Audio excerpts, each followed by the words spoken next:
নমস্কার বন্ধুরা, তিয়াশাস রেসিপিতে সকলকে স্বাগত জানাই। আজ আমি আবারও একটা দুর্দান্ত স্বাদের পটলের রেসিপি নিয়ে আপনাদের সামনে হাজির হয়েছি। একদম নতুন ধরনের একটা রেসিপি, আর এটা আপনারা ভাত, রুটি, পরোটা সব কিছুর সঙ্গেই খেতে পারবেন। আজ আমি পটলের যে রেসিপিটা তৈরি করে দেখাবো, খুবই অল্প তেল মশলায় আর ঘরে থাকা সামান্য কয়েকটা উপকরণ দিয়ে খুব সহজেই আপনারা রেসিপিটা তৈরি করে নিতে পারবেন। তাহলে চলুন আর দেরি না করে রেসিপিটা দেখে নেওয়া যাক। তো এখানে আমি আমার প্রয়োজন মতো বেশ কয়েকটা পটল নিয়েছি। এখন আমি এই পটলের খোসাগুলোকে ছাড়িয়ে নিচ্ছি। একটা ছুরির সাহায্যে এইভাবে উপরের খোসাটাকে চেঁচে নিচ্ছি। বন্ধুরা, আমার এই আজকের রেসিপি যদি আপনাদের ভালো লাগে তো অবশ্যই একটা লাইক, শেয়ার ও কমেন্ট করবেন।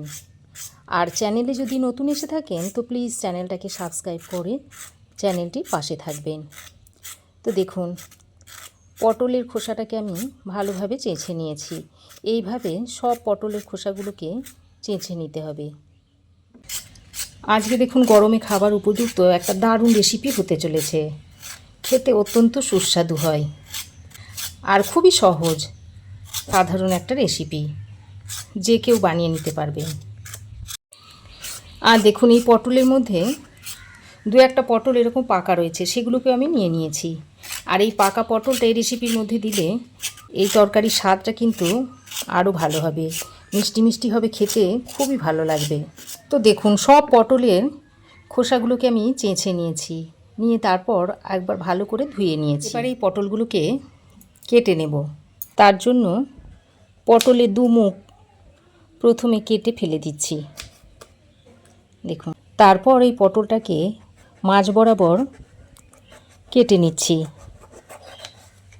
দেখুন, দুভাগে ভাগ করে নিয়েছি। তারপর আরও একবার পটলটাকে এইভাবে মাঝ বরাবর কেটে নিচ্ছি। একটা পটলকে আমি মোট 4টে টুকরো করে নেব। দেখুন, মোট 4টে ভাগে ভাগ করে নিয়েছি। এই একইভাবে সব পটলগুলোকে আমি কেটে নেব।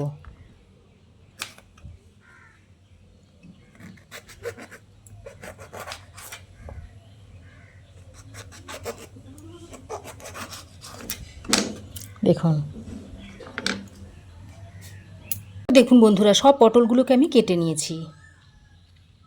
এবার আমি এই পটলগুলোকে একটা প্লেটের মধ্যে তুলে রেখে দিচ্ছি। এবার আমি এখানে নিয়েছি 3টে মিডিয়াম সাইজের আলু, আর এই আলুর খোসাগুলোকে আমি ছাড়িয়ে নিয়েছি। তারপর জলের মধ্যে ভিজিয়ে দিয়েছি যাতে কালো না হয়ে যায়। তো এখন আমি এই আলুগুলোকে একটু কেটে নেব, আর আলুগুলোকে আমি একটু পাতলা পাতলা করে আর লম্বা লম্বা করে কেটে নেব।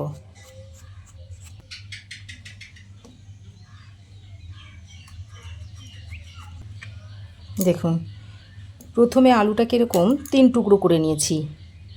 তারপর এই আলুটাকে আবার একটু সরু সরু করে এইভাবে কেটে নিচ্ছি। দেখুন,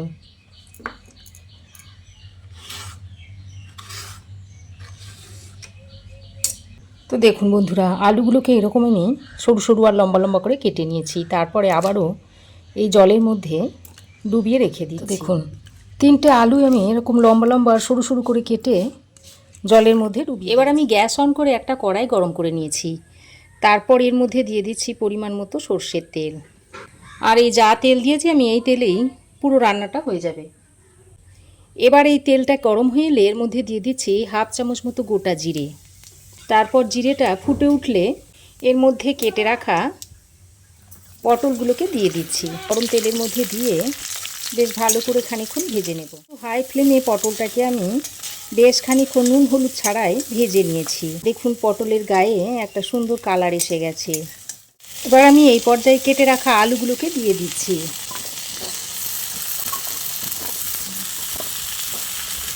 সঙ্গে পরিমাণ মতো নুন আর হলুদের গুঁড়োটা এবার দিয়ে দিচ্ছি।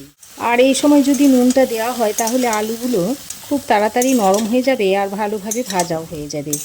এবার নুন আর হলুদটা দিয়ে আলু পটলটাকে আবারও একসঙ্গে ভালো করে নেড়ে চেড়ে মিশিয়ে নিয়ে এবার একটা ঢাকনা লাগিয়ে লো টু মিডিয়াম ফ্লেমে বেশ কিছুক্ষণ এইভাবে ঢাকা দিয়ে দিয়ে ভেজে নেব। তো দেখুন, ঢাকা দিয়ে দিয়ে লো টু মিডিয়াম ফ্লেমে আলু পটলটাকে প্রায় 3-4 মিনিট সময় ধরে ভেজে নিয়েছি। আর আলুর গায়ে দেখুন একটা হালকা কালার এসে গেছে। এবার আমি এর মধ্যে দিয়ে দিচ্ছি একটা মিডিয়াম সাইজের কুচনো পেঁয়াজ। পেঁয়াজটাকে আমি একটু সরু সরু করে কেটে নিয়েছিলাম। এবার এই পেঁয়াজটা দিয়ে আলু পটলের সঙ্গে আবারও ভালো করে মিশিয়ে নিচ্ছি। তারপর আবারও কিছুক্ষণ ঢাকা দিয়ে ভেজে নিচ্ছি। ততক্ষণে এবার আমি এখানে কয়েক টুকরো রসুন নিয়েছি আর 1 টুকরো আদা নিয়েছি। এখন এই আদা রসুনটাকে একটা গ্রেটারের সাহায্যে এইভাবে গ্রেট করে দিচ্ছি। এই রান্নাটাতে আদা রসুন বাটা দিলে কিন্তু খুব একটা খেতে ভালো হয় না। এইভাবে যদি একটু গ্রেট করে দেন কিংবা শিলে করে একটু থেতো করে দেন, তাহলে এই রেসিপিটা খেতে খুব সুন্দর হয়। দেখুন, আদাটাকে গ্রেট করে নেওয়া হয়ে গেছে। এবার আমি এই রসুনটাকে গ্রেট করে নিচ্ছি। দেখুন বন্ধুরা, আদা আর রসুন আমি গ্রেট করে নিয়েছি। এদিকে দেখুন, ততক্ষণে পেঁয়াজটা দিয়ে আরও কিছুক্ষণ আলু পটলটাকে ঢাকা দিয়ে দিয়ে ভেজে নিয়েছি। এবার আমি এর মধ্যে গ্রেট করা আদা আর রসুনটা দিয়ে দিচ্ছি। এখন আদা রসুনটা দিয়ে আলু পটলের সঙ্গে বেশ খানিকক্ষণ এইভাবে নেড়ে চেড়ে মিশিয়ে নিচ্ছি, যতক্ষণ না আদা আর রসুনের কাঁচা গন্ধটা চলে না যাচ্ছে। আর গ্যাসের ফ্লেমটাকে মিডিয়ামে রেখেই ভালো করে মিশিয়ে নিতে হবে। তো দেখুন, আদা রসুনটা দিয়ে আমি বেশ কিছুক্ষণ আলু পটলের সঙ্গে মিশিয়ে নিয়েছি। এবার আমি এর মধ্যে দিয়ে দিচ্ছি অল্প একটু জিরে গুঁড়ো, দিয়ে দিচ্ছি একটু ধনে গুঁড়ো, আর 1/2 চামচ পরিমাণ দিয়ে দিচ্ছি কাশ্মীরি লঙ্কার গুঁড়ো। এবার সামান্য পরিমাণে একটু জল দিয়ে দিচ্ছি, এই 2 চামচ পরিমাণ। আমাদের সবার ঘরেই কিন্তু এই মশলাগুলো থাকে, আর আজ আমি সবার ঘরে থাকে এমন মশলা দিয়ে রান্নাটা আপনাদের তৈরি করে দেখাচ্ছি। আর খুবই সাধারণ একটা রান্না, খেতে কিন্তু অসাধারণ হয়। আবারও সব কিছু একসঙ্গে ভালো করে মিশিয়ে নিচ্ছি। আর আলু দেখুন অনেকটাই সেদ্ধ হয়ে গেছে। আমি এই রান্নাতে খুব বেশি জল দেব না, এইভাবে ঢাকা দিয়ে দিয়ে রান্নাটা তৈরি করে নেব। আর ঢাকা দিয়ে দিয়ে যদি রান্না করা হয় তাহলে আলু পটল সব কিছুই ভালোভাবে সেদ্ধ হয়ে যাবে, জল দেওয়ার দরকার হবে না। দেখুন, ঢাকা দিয়ে আমি আরও 2 মিনিট মতো আলু পটলটাকে ভেজে নিয়েছি। এবার আমি কয়েকটা চেরা কাঁচা লঙ্কা দিয়ে দিচ্ছি। চেরা কাঁচা লঙ্কাটা দিয়ে আবারও পটল আলুর সঙ্গে ভালো করে মিশিয়ে নিচ্ছি।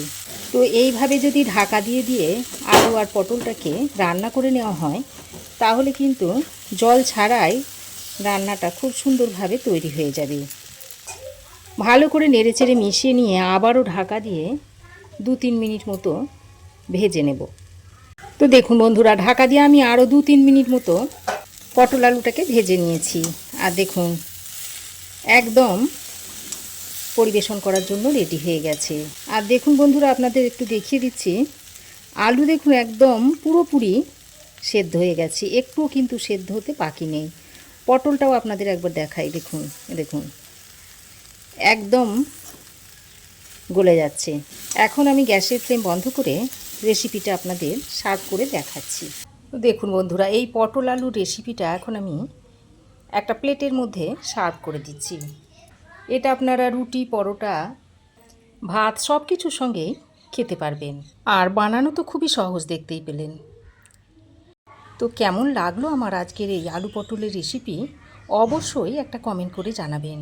ভালো লাগলে একটা লাইক ও শেয়ার করবেন।